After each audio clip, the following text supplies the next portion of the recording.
Good evening, everyone. Welcome back to the channel. This is your preview for the game between Tottenham Hotspur and Manchester United at the Tottenham Hotspur Stadium. I wish they called it a different name because that's made me sound like an absolute idiot. Never back the early kickoff, they say, Sam. Is that how you feel going into this one? The early kickoff is one thing, but our record against Spurs is fucking atrocious. So I would look at that rather than the early kickoff. I think no win in last 5 games. We haven't beaten them. I didn't know that. Yeah. So, and then obviously the worst one was the Europa League final, which still haunts me to this day. But yeah, we lost in the FA Cup to them when Bayindir and what was their goalie's name? Forster, was it at the time? Yeah, they were having a competition for the worst goalkeeper of the match. And I think ours succeeded. Yeah, we won. We won. And then we got beaten in the league. And then we got, I think we drew at home to them, maybe. Yeah. So, and then I think we lost the last one the year before with Ten Hag. So yeah, last 5 games of not beating them. Well, if we're looking for any positive shoots, we did have a similar record against Brighton, and we did beat Brighton. Yes. Liverpool as well. Liverpool's another one. Yeah. So if you want to look at it on that side of the coin, maybe, perhaps you want to do that. Also, in general, Tottenham's record at home this season's been shit. I think they've only won 1, maybe 2 max. Yep. And they've been far better away from home when it's easier for them to kind of sit back and, do a Thomas Frank. Especially against kind of bigger teams, although there was pretty shit against Chelsea. For us, Sam... who did he batter last night? Copenhagen. Yeah. Was it 5-0? 4-0? 4-0. I think it was. 4-0, and Mickey van der Ven scored an absolute worldie. Like, ridiculous Madness. Goal. Yeah. So, and do you know what? He did the exact same thing to us at Old Trafford. Yes, he did. I was about to bring that up as well. Yeah, he did the same thing Ran to straight us. through us. Bruno, Dalot, and just the centre-back. Like they weren't even there. Just like they weren't even there. Just letting him run through. Like, what are you doing? Yeah. We certainly can't be doing that this weekend. We did have a bit of a wobble, Sam, against Forest. Yeah, I don't know if you call it a wobble. I'd call it a wobble. 10 minutes, wasn't it? First 10 minutes of the second half just completely went off, didn't it? What were your kind of coming away from that game? What were your kind of pros and cons of that? Pros was that, we did have the wobble for like the first 10 minutes. Obviously, concentration wasn't there and we switched off for that amount of time and they scored 2 goals. But we came back from it. Normally, I think Amram said this, like last year, we would have lost that game because the Reds would have gone down and we would have just chucked it because we didn't have the mentality to come back. But we managed to come back and we almost won it at the end. Ahmad's thing got cleared off the line, didn't it? Right at the last, at the death. So could have won it as well. So, and also had we taken chances in the first half that we had, I think did Bruno at the post, I believe. We should have, I think there was a couple of fouls as well that should have gone our way that we didn't get. And then, Sesko's touch was not up to scratch, was it? Because he got put in about 3 times and his touch let him down every single time. And if that's better, maybe there's a goal there. So, there are a couple of pros and cons. Like, I think the fight was there, but there's still a little bit of a sloppiness, a little bit of, what do you call it when you're not taking someone seriously enough and you sort of just... I know what you mean. I know you know what I mean. Like we didn't like respect. Just take him serious, isn't it? Really? Yeah, we didn't respect Forest enough. Maybe overconfident.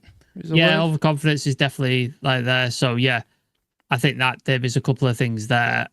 We saw that in Brighton as well, though, didn't we? As soon as we sort of changed the midfield, it went to shit. Drop off. And we conceded 2 goals, and then we had to fix it like quite quickly. So small things, man, really small things can cost you 2 goals in very short succession, and you can't have that against Spurs because they will score goals. Like, they have got some goal scorers. I think if you look at where both our goals come from as well, I might be wrong on one of them, but I'm pretty sure there's both crosses, right? Got to come into the box. Yeah. And with that in mind, you think about a Thomas Frank Tottenham team who are basically set pieces and crosses into the box and big centre backs, etc. What wing backs do you go with there? Can you drop Ahmad when he's scoring goals like he did last weekend? I won't drop Ahmad. Obviously, he got out jumped by Morgan Gibbs White. I was listening to Talk of the Devils. Apparently, they're the same height. I didn't realise that. Like, I thought That don't seem right to me. That because Ahmad's apparently tiny, man. that's what Laurie and Cal were saying. Like, I mean, I'm sure they're right height. because they're obviously well So researched. there you go. So he just outjumped him. Like he timed his jump better. So yeah, that's an issue defensively. But like you said, going forward, he's so much of a threat, and he's so like his ability to sort of affect games, score goals like the world he scored against Forest. But also the relationship he's developing with Mbumo, I don't think you could drop that. I think that's far too precious. The other side is the concern, isn't it? Like the Dallo side is the concern because his output in both areas is seriously poor. Dorgu hasn't lit the world on fire. I think he was better when he came on against Forest, but defensively there's still question marks there. So yeah, that left-hand side worries me. It's like, do you put Luke Shaw back there? And then you put somebody at left centre back. I know Leacher may not be ready, but maybe you could put somebody else there. Aiden Heaven, maybe. Mazraoui, possibly as well. Yeah, put somebody else there and put Luke Shaw there maybe for a game. Maybe that's the answer.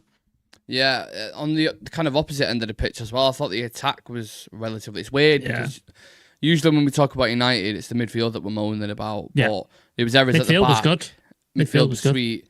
And then the front was really, really quiet. Sesko had a bad game, obviously. He was like kind of the standout figure out of them all. But Mbumo was relatively quiet like he was against Brentford. Cunha's isolated though. Like when he plays on the left, when he's got Dallo behind him, he's so isolated because all Dallo wants to do is invert. Yeah. And like just go in and thing. So just you end up with Cunha by himself, and we don't then so everything goes down the right. So it's very easy to defend when everything's going down the right hand side. You don't have to worry about the left. So Cunha just gets isolated over there. So maybe if you do put someone like Luke Shaw there, who is willing to run, who will do overlaps, who will like put balls in to get up and down for a game. Nowadays. Maybe for a game we can do it. Like for a game we can do it. I don't know. Possibilities, but I was just sort of thinking because what are the other options really? Like you can't chuck Diego Leon in, can you? Like that's not going to happen. Yeah, I think about chemistry on either side, and I don't know if you'd agree with this. I think if we're doing our best kind of partners, I think Dorgu and Mount look the best kind of meshed together, and I think Ahmad and Mbumo probably look the best on the right-hand side now. I don't know if we've actually seen that in the game or not. I don't feel like we have, because I feel like Dorgu's probably been in and out of the team at the minute, hasn't he? Yeah, I don't. Has Dorgu started a game? He would have started. Yeah, he would have started a couple, but I mean, he's not starting consistent games, which is. No. I'd love to know why, because you only play one game a week. It's not like you got to rest him for a game. Yeah. So, well, we know, don't we? But basically, he's his nephew. Related to Dallo. Yeah. So that might be it. Yeah, I think I'd be willing to give Dallo not Dallo a chance, Dorgu a chance. And like you said, Mount. Clip that up. Yeah, definitely not give Dallo a chance. Yeah, Mount has been out of the team for a bit, and I think just before he did come out of the team, he was doing really well. Yeah. So he deserves his opportunity, to get back in this team. And like you said, Cunha not as effective as he was against Brighton and Liverpool. So maybe you do a little bit of a switch out, Dallo and Cunha out, and Dorgu and Mount in. I agree with you in a sense that I think you're going to need maybe a similar. I mean, I feel like we're all already discussing our kind of starting 11 here, but I feel like you need a similar one to what you went with at Anfield to move pieces apart, move defenders apart, because you look at the way Thomas Frank plays, a very pragmatic, stubborn team. I mean, the goals conceded under Thomas Frank as opposed to the goals conceded under Ange is like fucking night and day. Literally totally different styles, though, isn't it? It's like totally opposite style. Yeah. And then they put like three not very creative midfielders in like Sarr, Bentancur, Paulinho. You know what I mean? It's stodgy in it. Occasionally it's Papi Sarr who comes in, or Bentancur, or people like that. And then you look at your defence, like Romero, he's not known for venturing forward very much, is he? Van de Ven obviously is the difference in there, and then they've got Potter who does like to get forward, like he is quite a sort of advanced guy. So yeah, they've got players who could do that. The forward line, I think Kudus is the only worry, isn't he? I would say he's their creative kind of outlet. I think every other forward they've got is not firing it. I mean, obviously Solanke is out. Richarlison. I'll say this now, and he'll score now, won't he? But I just don't think he's any good. Like, I really don't. I just don't think he's there. Kulusevski's missing, who's a massive, massive miss. He's a quality player. And James Maddison's obviously out again. So they've got some really big creative players missing, which is good for us, I suppose. But yeah, Kudus is the one I look at and go, he's going to be a problem. Yeah, he's definitely going to be a problem. I look at the way the game's shaping up because of all the things that you just mentioned, because it's an early kickoff. There's one way this game's going in my head, which we'll get into towards the end. You mentioned Lissandro before. Do you think there'll be any surprise kind of inclusions at all? No, aside from the ones we spoke about, again, not spoiling my 11. Yeah. I don't see him tinkering too much because I don't think there's a lot wrong. The sort of thing. Maybe there's one or two that you pull out, but he's going to give Leacher all the time in the world to get back to full fitness, because the amount of injuries he's had and how he's suffered and been like false dawns before, like, I just think he's going to give him way more time just to get back to full fitness. And maybe you see him on the bench, and maybe he doesn't come on, but he's around the team again. So maybe it's after the international break, maybe when we see him play a couple of minutes off the bench or something. But I wouldn't expect to see him. Before we talk about Spurs specifically, just to add to your stats that you mentioned at the start of the show, Manchester United are winless in their last 7 meetings with Tottenham in all competitions, 2 draws, 5 losses, losing each of the last 4. The last team to win 5 in a row against United was Liverpool between 2000 and 2002. No side has lost more home Premier League matches in 2025 than Tottenham Hotspur, 9 in total. Wow. Only in 1994 and 2003, 10 each of Spurs reached double figures for home defeats in a year in their league history. So likewise, not entirely great for them. Across spells with Brentford and Spurs, Thomas Frank has suffered 9 defeats this last... Oh, that's a similar stat, so I don't know why they're giving me that. Literally the exact same stat. Spurs registered an XG of just 0.1 in their 1-0 defeat to Chelsea on match day 10. The lowest by a team in Premier League match so far this season. Did you watch that game?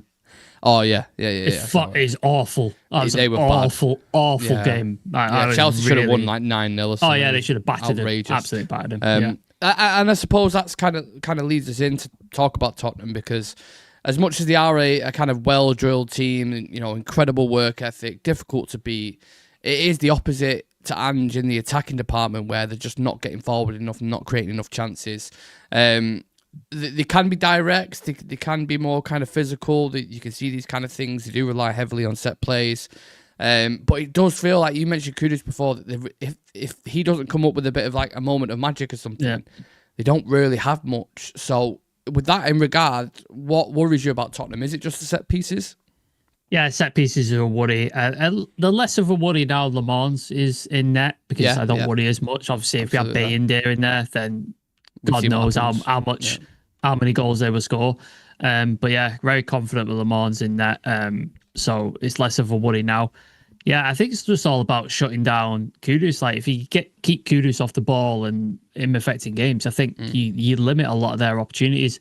Van de Ven's obviously had a goal-scoring vein, hasn't he? Like, last couple of games, like, he scored quite a few goals. So watching out for those sort of runs and his dives into the box on set pieces and stuff, they're a worry. I know Pedro Porro is going on set pieces as well, so try to limit the amount of set pieces you give away. We did see that free kick against Le Mans where he maybe could have done a little bit better against Brighton, but I'm picking holes in a game that I don't really need to there. So yeah, that's a worry. But yeah, I think all their attacking threats who I'd worry about are gone. Yeah. So Kudus is the guy that if you can focus him and shut him out of the game, much like, remember when we were like playing games, it's like if you shut Bruno out of the game, we basically had nothing to offer. That's what it is. If you can shut him out, I think unless you Van limit de Ven a lot of stuff. Decides he wants to take a walk. Yeah, like just wants to just run through our midfield and defence. Yeah, that would be a. It's interesting because there's been quite a lot, and as much as I hate to say this, because I don't really rate Tottenham as a club, but there has been a lot of similarities between us. You think about the fall off last season, both of us finishing, basically, who's going to finish higher in 15th or 16th, the battle for that. And now after 10 games, you look at the Premier League table, obviously we're on 17 points, they're on 17 points. We've scored 17 goals, they've scored 17 goals. Yep. And I think we've conceded 16 and they've conceded 8. So obviously they've got a better defensive record. So I really see this being an even game. It's got that feel where it's just like any kind of. I think it's going to take a moment like that Van der Ven thing, to take the 3 points. But in respect to European places, if you go and beat Tottenham, Sam, I think City play Liverpool. Is like quite a lot of big games over the weekend. Yeah. That's a massive statement in it for Europe, just before the international break as well. I know Spurs are laughed at a lot and people like sort of mock them and choking and stuff. But if you've beaten Spurs and you look at like people, you've beaten Liverpool, you've beaten Brighton, you beat Spurs, people look at that and go, that's a good record. Like beating those 3 clubs. 2 of them away from home as well. 2 of them away. Is that like they'll look at that and go, yeah, no, United are in a good like place right now, like undefeated, and they've beat Liverpool, Brighton, and Spurs. Like, people look at that and there'd be a lot of confidence driven from that. And you're beating one of your top 6, top 4, whatever you're calling it, European place rivals. Like, that's always a bonus. And just to get that duck off our back of just like the 5 losses of just getting absolutely thrashed by Spurs last year was just, I've never seen anything like it. Like, I've never seen us that bad against Spurs, like consistently bad. Like, it was just like they had our number. Even though they were absolutely terrible as well. Yeah. They just seemed to have our number. So to get that off our back would be nice as well. But it's nothing but good come from beating Tottenham. This is not like you're beating Burnley or Sunderland where people go, well, you should be beating those. Like, if you beat Tottenham, it's like, no, you're beating a decent team who are going to fight for a European spot. So it looks good for United if we do. I think there's a huge emphasis on the attacking players in this one. They've got to turn up, because if you do, you'll win. If you outscore them, you just will, because they won't score that many. I mean, I say that they scored 4 against Copenhagen, but it's not like them typically to do that. No. So if you stay on point during set pieces and then Bumo's on it and Cunha and Mount, then I think you'll be fine. Kind of that with that in mind, who are the ones to watch from both teams, you think, in this game? Obviously, we've touched on Kudus, so he's a guy that you've got to sort of watch out for. I think he was obviously begging to move at West Ham last year, and he's got his move and he looks like the better player that they have. I think once Solanke come back, Kulusevski and Madison, I think you'll start to see those connections form between him, and so I think that front 5 will start firing quite well. I think Van der Ven is obviously another one because he's done it before. He did it last night. So let's not let it happen a third time. Let's not have that happen. For United, I think if Mason Mount does come in, he's going to be big. Just the amount of energy he provides, the engine that he has, the quality that he has on the ball and off the ball. He can provide assists. He's got a goal scoring threat as well. Like, I just think he seems to be one of the most key guys in this Ruben Amorim system. Like, when he plays, it just seems to make everything a lot easier for the team to sort of move forward and get on the ball. So yeah, he'd be the one I sort of point out. Yeah, I'll go with big man Van der Ven. He's top. If he's their top goal scorer, he's obviously having a decent season for a centre back, and I think set pieces would be mega for them. And then I think Bruno for us, purely because creation's going to be a huge point in this match, and I think he's obviously one of the most creative players in the league. So if anything does happen, chance creation, it's most likely going to come through him, or set piece, corner. We saw Casemiro scored from one. Casemiro as well, in fairness to him. I mean, he's past few games, he's been solid, mate. Like, really good. That's why, like, when we get into the teams, like, you don't change that midfield, because I think it's working. I think it's working really well. So just don't fuck with it. Yeah, for once. Okay, right. With that in mind, then let's get into the 11s. Sam, talk us through yours, just whilst I sort your thingy out. Yeah, so I've just done a couple of tweaks. So I've put Dorgu in there instead of Dalot, just because I'm trying to manifest it, because I don't want to see Dalot in this team again. And then the middle three, Yoro, Dulwich Shaw, I think picks itself. Midfield, again, picks itself. Casemiro, Bruno. I've put Mount in the team, as we've just spoke on. I think his industry and his drive and his stuff like that, I think will be really, really key. I've put Cunha up top. I've dropped Sesko just because I thought he had quite a poor game against Forest. So I've gone with a more hard-working front three in Cunha and Bumo and Mount. I think that'll be able to get the job done. Obviously, you could chuck Sesko off the bench for the last 20 minutes if you need to change it up and go a bit longer, or put some balls into the box and stuff like that. You could change it up a little bit. But yeah, that I think would be our strongest team to go with. Yeah, I've not changed too much, to be honest with you. I've just changed 3 of the defenders because I think the amount of times I spoke about set pieces, I think Harry Maguire would be very important. I don't know where he's at with his fitness. I was going to say, is he fit? Is he ready? Yeah, I'm not entirely sure. But if he is fit, I'd expect him to feature in this game because I think you'll be defending a lot of crosses. And we know defending the 18-yard box is one of the best in the business. So yes. I put Maguire central there. I think I don't want to drop Euro, but I think he will. I think he'll go De Ligt, Maguire, Shaw. Again, I think that was similar to Anfield. Do you remember when he started them and everyone was like, yeah. What the fuck's going on here? And then I've dropped Ahmad. And it's not because I want to drop Ahmad, it's because of the goals that we conceded. So I think I'll go Majora at wing back. I think I'll go Majori and Dorgu. But again, I'm happy to see either there. I think they're both kind of capable and both kind of have their own kind of strengths. So yeah, that's what I've gone with. Let us know yours in the comments section, please, ladies and gentlemen. We're going into the quick fire round. Also get involved in this as well if you want, if you're watching live or later on. Will Spurs score from a set piece, Sam? No. Who has a better chance at finishing higher in the table this season? On current form, I would say us. Interesting. I really don't know. Really don't know with that one. I'll say us. Okay. One player from our team who would make a massive difference to Spurs, and one player from Spurs who would make a massive difference to us. Paulinho in ours would make a massive difference, just so we don't have to play Casemiro every single game. Yeah. Like we'd have an option. Because I think Paulinho is fucking quality, and I don't know why we weren't over that transfer at all. Like, it just made sense to me. For United in their team, probably in Bumo onto that right wing, because I think their right hand side's a bit dead at the minute. Like they just Kudus on the left. Kudus on the left. Right hand side. Is he right hand side? So left hand side then. So yeah, go Cunha or Mount on their left hand side, because I just think that other side is a bit dead with the fact that Kulusevski's not there and Maddison's not there, and the sort of forward line is all dependent on Kudus at the minute. So yeah, one of those guys I think would come in and transform them.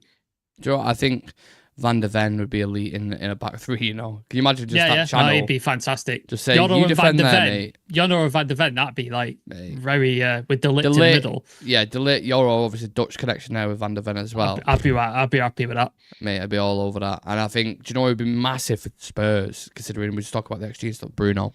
I think Bruno in his team. Fucking hell. Bruno in any team. Bruno in any team. Yeah, just, true. It's you true. know what I mean? Like, yeah. Biggest thing you took from the Europa League final? What was kind of the outstanding thing that left the taste? Obviously, it was weird shit and raw disappointment. But I don't know if I can remember the game. It was that bad. I just remember Yoro and Dorgu being the ones where it was like they're the only ones you could say they did all right. Really, just. The lack of desire, it just looked like the players just didn't believe in themselves, did they? They just didn't look like they were up for it. Didn't seem like a final. No, and then afterwards, just the Garnacho interview, I'll say if what happens. And then Shaw was just like absolutely brutal. He was just like, half of these people are not going to be here. And we're sat here thinking, you might be one of them, mate. You might be one of them. So yeah, just the lack of it just didn't resemble anything like I'd seen United in a final as well, especially like a European final, and it just didn't look like us. Just didn't look anything like every that pundit team was saying, wasn't there? There was like, there's no chance United lose the final because of the history. No, exactly. I thought that as well. I thought that. I was like, Spurs have choked every single time, and United just don't lose finals. Like, we just don't lose finals.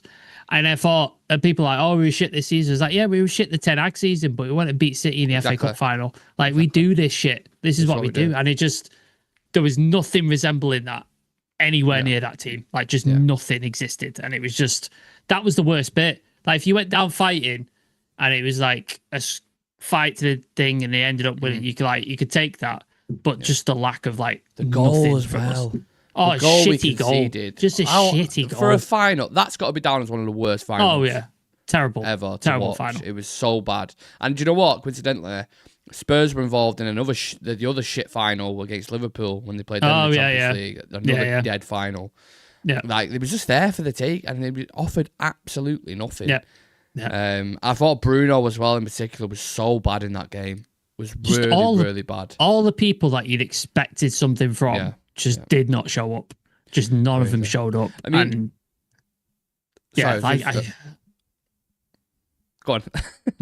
I just it's so painful to just think about and talk about because I've never seen that before from United. Like I've seen shit games and I've seen poor performances, but that is right up there. That is biggest thing. One of the biggest. Do you remember the feeling after it? We did the post match, didn't we? Oh, I didn't know. I didn't know what to feel. Like my emotion. I didn't know what emotion. What's just happened? Are we watching that? Hopefully we never have to relive anything close to that because that was horrific. Who gets player of the match? Bruno Fernandes. Okay, I hope you're right. And score prediction, please, Sam. Oh God, I've gone. There's like my mind's the same as me. Two sides. My mind's on two sides, but I agree with you that it's just going to be a stuffy game. So I've gone, unfortunately, 0-0. 0-0. I can see that. I can see a 0-0. Yeah. Unfortunately, I've gone 1-1. So I don't know what's worse. What's worse, 0-0 or 1-1? At least see a goal. Yeah. Do you know what I mean? Yeah. But I think even if we do score both, I think they're going to be scruffy goals. It's going to be a proper, like either maybe a penalty or something. Yeah, something like that. I can't see an open. I'd be very surprised if I saw an open end to end. If this was Ange, it's a totally different ball game, isn't it? But just with Thomas Frank, it's just I don't see a high scoring game. Yeah, I hope I'm wrong. I hope it's entertaining, and I hope we score a bunch of goals. But I don't see it. We'll get your score predictions and your predicted 11s in the comment section for us as well. Make sure you drop us a follow on socials, Instagram, X, and TikTok. And me and Sam will catch you guys in the next one.